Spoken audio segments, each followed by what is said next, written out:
After 21 years అదే డేట్కి release అవుతున్న సినిమా. సో 2 things, టైటిల్ పెడదాం అనుకున్నప్పుడు చాలామందికి చెప్పినప్పుడల్లా దీని మీద మిక్స్డ్ రిపోర్ట్ వస్తుండేది, ఈవెన్ నాకు కూడా. సో మెనీ డేస్ డిస్కషన్ తర్వాత లేట్ ఇది పెట్టాల్సిందే అని సరే అందరం ఒక దానికి వచ్చి ఫైనల్గా ఫ్యామిలీ స్టార్ అనౌన్స్ చేసాము. అనౌన్స్ చేసిన తర్వాత సో లీక్ చేస్తే దాని మీద వచ్చేది డిస్కషన్ అలా సెటిల్ అయిపోయి మొన్న అప్పుడు మనం అనుకున్నాం కదా అసలు మన స్టోరీ ఏంటి, ఎక్కడ దాన్ని రివీల్ చేద్దాం అన్నప్పుడు మొన్న రీసెంట్లీగా ఒక మీడియా దాంట్లో వాట్ ఈజ్ ఫ్యామిలీ స్టార్ అని నేను అంటే అర్థం కావాలి ఎలా అని మనం అనుకున్నట్టు చెప్పడం జరిగింది, రీచ్ అయింది. సో యాజ్ ఎ డైరెక్టర్ ఇప్పుడు మనం అందరం ఇందాక నువ్వు చెప్పినా నేను చెప్పినా విజయ్ చెప్పినా ఇంకా మృణాల్ని మనం అడగలే అంత డెప్త్గా ఫ్యామిలీ స్టోరీ.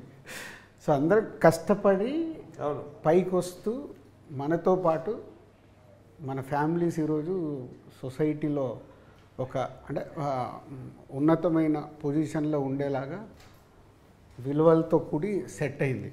సో ఇప్పుడు నీ పాయింట్ ఆఫ్ వ్యూలో ఫ్యామిలీ స్టార్ ద్వారా ఈ సింగిల్ పాయింట్గా ప్రేక్షకులు ఎక్కడ ఈ ఫ్యామిలీ స్టార్కి కనెక్ట్ అవుతారు? ప్రతి ఫ్యామిలీలోనూ ఒక స్టార్ అండి, అంతే. ఒక స్టార్ అంటే star is nothing but image. Who అంటే ఆ ఫ్యామిలీ బరువు బాధ్యతలు మోసేవాడు అంతే. సో నేను ఆ సెన్స్తో లైక్ ఫ్యామిలీ స్టార్ అంటే టైటిల్ అంతే. ఒక ఫ్యామిలీలో ఒక 10 members ఉంటే 1 person విల్ అంటే main back bone of the family. తర్వాత మళ్ళీ వెళ్ళొచ్చేమో కానీ but 1 person is key person. So అక్కడి నుంచి మళ్ళీ అన్ని స్టాండర్డ్స్ మారుతాయి, అన్నీ అవుతాయి. సో అది నేను లైక్ ఈ గోవర్ధన్ క్యారెక్టర్ అది అనుకొని లైక్ ఎస్ ఆ ఫ్యామిలీకి ఈడు స్టారు, ఆ ఫ్యామిలీకి గోవర్ధన్ స్టార్. నాకు టైటిల్ మీద డిస్కషన్ అయితే అప్పుడే టైటిల్ హిట్ అన్నట్టు. ఎవరు డిస్కస్ చేయకపోతే ప్రాబ్లం. టైటిల్ మీరు లీక్ చేయగానే జనాలందరూ ఇది బాగుంది ఇది బాగాలేదని అంతా మాట్లాడుతుందంటే చాలా ఇంపార్టెంట్ సూపర్ టైటిల్ అని. సో నాకు డిస్కషన్ అయితే నేను చాలా హ్యాపీ, ఇంక ఇదే పెట్టుకోవాలి మనం, అసలు మార్చొద్దు. ఎక్స్ట్రీమ్లీ నాకు కథ తెలుసు, జనాలకి అప్పటికి ఏది తెలియదు కాబట్టి ఉట్టి ఓ సౌండ్ని ఓ కాన్వర్జేషన్ అవుతుంది, అది చాలా మంచిది. వాళ్ళు డిస్కస్ చేసింది అది చాలా మంచిది. సినిమా చేసినప్పుడు విపరీతంగా ఎంజాయ్ చేస్తారు, ఇంక ఇవన్నీ మర్చిపోతారు, ఇవన్నీ ఎంజాయ్ చేస్తారు. ఫ్యామిలీ స్టార్ అనే పదం అయిపోయింది, అది it's going to ring even more. రోజు మాట్లాడుకునే పదం. అన్నిటికంటే మా నాన్న పేరు పెట్టుకున్నా నేను, ఎందుకంటే కథ విన్నప్పుడు కొన్ని మా నాన్న కనిపించేటోడు. స్టోరీ విన్నప్పుడు మా నాన్న ఎప్పుడు మేము పెరిగేటప్పుడు ఎప్పుడు కూర్చొని డైరీలలో ఏదో రాసేటోడు ఎవ్రీ డే. ఏంటంటే పాల బిల్ ఎంత ఉంది, ఎలక్ట్రిసిటీ బిల్ ఎంత ఉంది, పిల్లల ఫీజులు ఏమున్నాయి, ఏ డైరీ ఓపెన్ చేసినా లెక్కలు ఉంటాయి. మనకి ఇన్కమింగ్ ఎంత, అక్కడ నుంచి 5,000 రావాలి, ఇక్కడ నుంచి 10,000, నెలకి 40 ఖర్చు ఉంది, ఇంత మైనస్ ఉంది, ఈ మైనస్ ఎక్కడి నుంచి అరేంజ్ చేయాలి. ఇంట్లో ఏ డైరీ ఓపెన్ చేసినా ఇదే అనమాట. డాడీ ఎప్పుడు ఇంట్లో left to right, right to left, left to right నడిచేటోళ్ళు. మాకేమో అవన్నీ కనిపించదు. నేను యాక్టర్ అవుదాం అనుకున్నప్పుడు అందరు MBA చేయి ఇదే అంటే 2 బోట్లలో కాళ్ళు పెడితే అవ్వదు, దూకు, ఇటో అటో దూకు, తేలుతావు, ఇక్కడో కాళ్ళు పెడతా అక్కడో కాళ్ళు పెడతా అంటే ఎటు కాకుండా పోతావు అని ఎక్స్ట్రీమ్లీ కాన్ఫిడెంట్గా చెప్పేటోడు.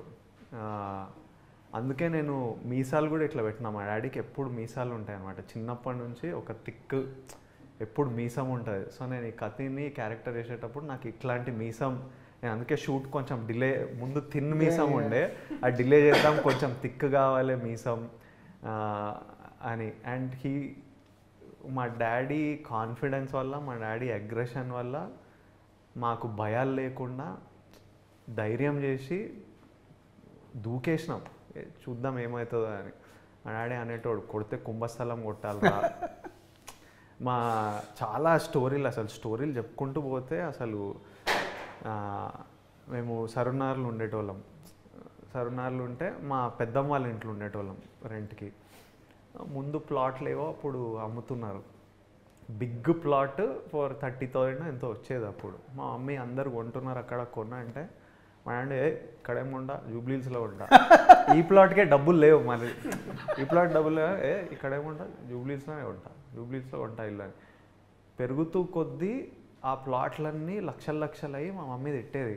అప్పుడు చెప్పినా మీకు 30,000 ఉన్నప్పుడు కొనలే, అక్క వాళ్ళు కొన్నారు, వీళ్ళు కొన్నారు, ఇంత అయింది, అంత అంత డాడీ క్వైట్. ఈరోజు జూబ్లీస్లో ఉన్నాం మేము.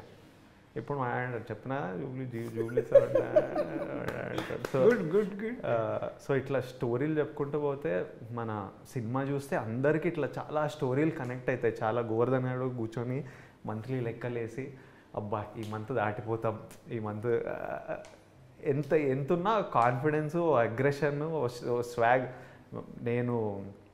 మీరు నన్ను కాలేజ్లో చూస్తే వీళ్ళ దగ్గర డబ్బులు లేవని ఎవ్వడు అనుకోడు అసలు. ఫుల్ బలిసిన పార్టీ నడక అట్లనే ఉంటుంది. టక్ చేసి అట్లా నడిచి టీ షర్ట్ వేస్తే ఎవరికి తెలియదు బయట.